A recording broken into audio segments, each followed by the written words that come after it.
Hampshire's chalk downlands are ideal for growing crops, so it's no surprise that there are over 1,500 businesses dedicated to producing fruit and vegetables. If there's one crop that's synonymous with Hampshire, it's watercress. Watercress has been grown and harvested here since the 1800s, and it was so vital to the local economy that a dedicated railway line, the Watercress line, was built to run from here straight into the market in Covent Garden in London.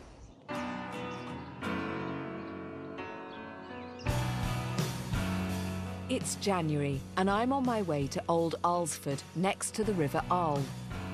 Mineral-rich springs and pure, fast-flowing streams are what make this county the UK's watercress capital. I'm here to meet two men who've embraced Hampshire's heritage of growing watercress, but have also broken with tradition to start growing a vegetable that's more at home in Japan.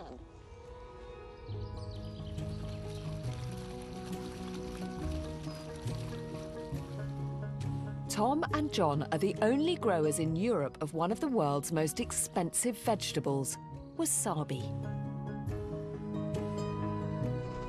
John is the farmer's son who returned to the family business 10 years ago. He started growing wasabi as a brand new enterprise alongside Tom, who's been with the family company for almost 20 years.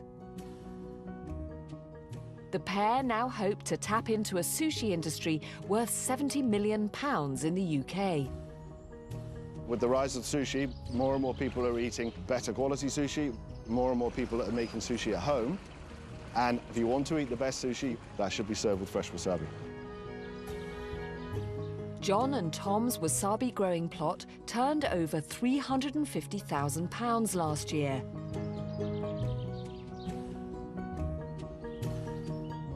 I'm joining them as they embark on another new phase of the business. Good morning. Morning. Morning, I'm Kate. Hi, Kate. I'm Tom. Lovely to see you, Tom. Lovely. Are you John over Yes. there? Hello, Kate. Am I allowed in? Welcome, nice to see you.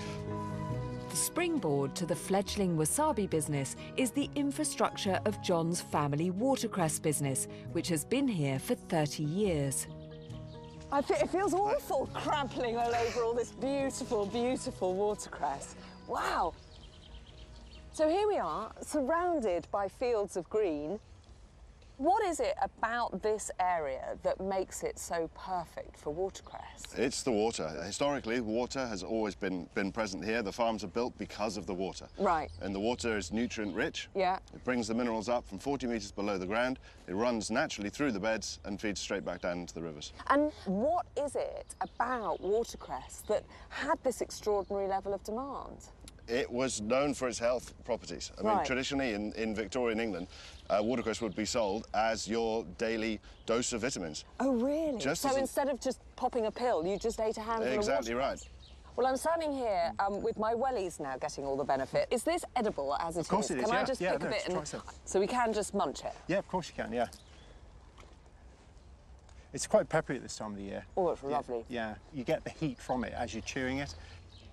But you've gone pepperier still, haven't you? Wasabi is traditionally a Japanese crop that's been produced over there for centuries, and we are starting a little change in that story by bringing it to the UK. Is that happening here? No, but we can take you down and you can have a little look if you fancy. I'd love that. Okay. Yes, please. Good. That was delicious. Tom and John invested £500,000 against the family business to pioneer a way of growing wasabi in the UK.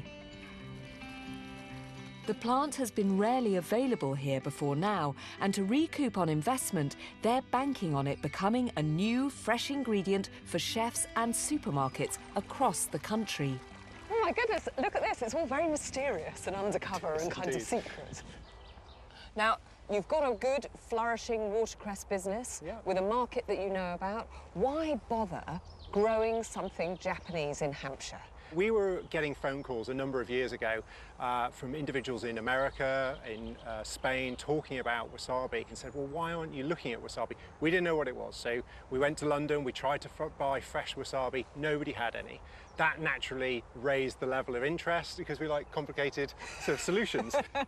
The rise of the sushi market helped us as well, because you see more and more sushi places coming, and this was 5, 6, 7 years ago when we started, and we felt that if we put something there, surely there'll be enough people who want to buy it. Can I go and have a look at it? Because I have obviously never seen it. Well, I'll leave you to it with John. OK. And I'll see you later. All right, brilliant. Thanks. OK, see you later. See you later. While Tom takes charge of the business side, John's passion is the plants, and no other farmer in Europe has successfully grown them.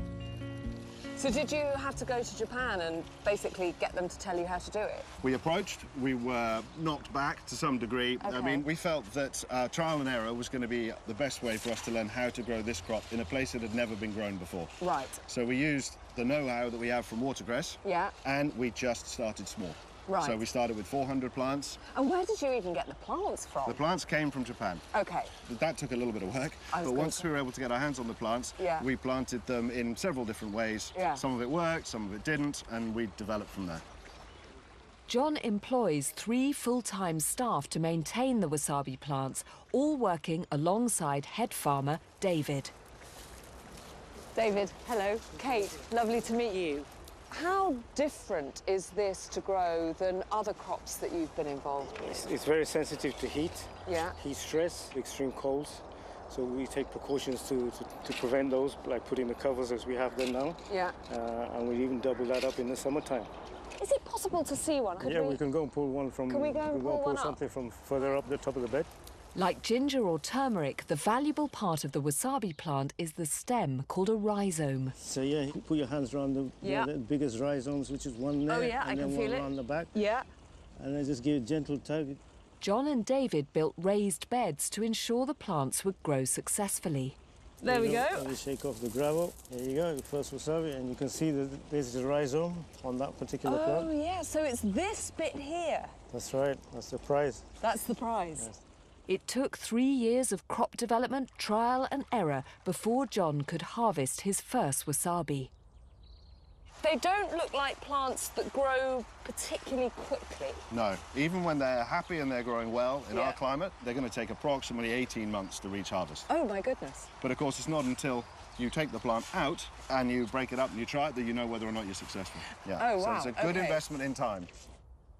There are now 40,000 plants here, and John has plans to increase sales to over £1 million next year, with the hope of seeing a return on that initial investment. The leaves look delicious. Are they edible as well? Yes, they are. The whole plant is edible. Can I just eat a bit of that? Yeah. Similar to watercress, the flavour's going to increase as you chew it, the cells. That's lovely. Good flavour. Gosh, it's delicious. So are you thinking now of selling this as well? Yes. What we want to do is to sell these in bunches. Right. So in the same way as watercress, going back to that heritage Very similar again. Yeah. And chefs, they're in demand.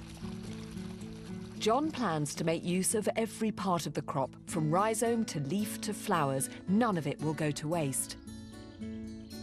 They currently sell only the rhizome wholesale I love where you keep your knife. and online.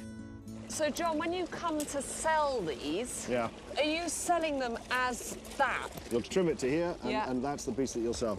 If I was to buy this one, what would it cost me? Online, that's around about 80 grams. Yeah. There's £25 there. There's another £8 there. 42, £50. Gosh, that's not bad, actually, That's not bad. is This is a it? particularly good plant.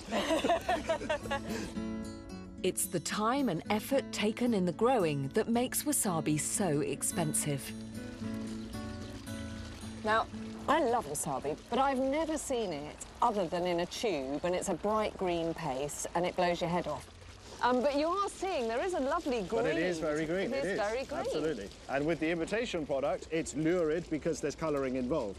And is it an imitation product? It is. It'll be made up of horseradish and mustard and sweetener. Really? Yeah. So the stuff you're getting on a tube is not real wasabi? It's not your real wasabi. So do you think it's entirely possible that I have never eaten real wasabi in my life? You've never seen that before, and you've never seen it grated in front of you before, you've never had real wasabi. I feel diddled. When we clean the plant, what we need is a wasabi grater. Of course you got one of those. And then we'll carefully remove these stems, and then we'll get down to about there. And there you can see Yes. Here around the outside there's a bit more of a flesh, and Yeah. inside is the core. So you will just start to grate that. You don't try and do it as fast as you can. You want to do it slowly. Gosh, and it comes out You'll get- as a paste. And that's it. There's nothing else involved. Only 2% of wasabi consumed in the UK is from the real plant, and it has to be grated fresh. Wow, that's amazing. Can I? If you try it now, Yeah. the chemical reaction has only just started. So you'll have some flavour, but it won't be for another 5 minutes until it reaches its peak. Because that chemical reaction is taking place But now. it's the sweetness and that lovely pepperiness. It's sort of gentle. It's Right. very much in the background So it's at the still moment. developing. So that's why wasabi would always be grated at the table. 3 to 5 minutes, it'll reach its peak. Okay. And after 15 minutes, there'll be no more flavour left. That's So extraordinary. you'll grate it little and often and carry on eating So the it. idea of preserving it in a plastic tube is kind of a nonsense. It's Can't do never... it. You can't do it, no. So now that this has had a little more time, that chemical reaction has progressed. Okay. And you should find that there's more pungency Okay. and more sweetness. Oh, yeah. Oh, wow. Then it starts to go up the nose. But in the best possible Best way. possible way. But still really sweet. John has big plans to create a new market in the UK for his fiery crop. It must feel very frustrating that actually all you're selling is this and the rest is effectively a waste product. That's something we want to do right now. Okay. Is start selling the leaf. Right. It's time to develop a market for the leaf. The leaf tastes good. Yeah. There's lots of different ways to eat it. Yeah. You can tempura it, you can have it in a salad, and that's precisely what we're working on right now, is using this leaf and taking it to a new market. It's something grown here in Hampshire that isn't grown anywhere else in the UK. It's hugely exciting.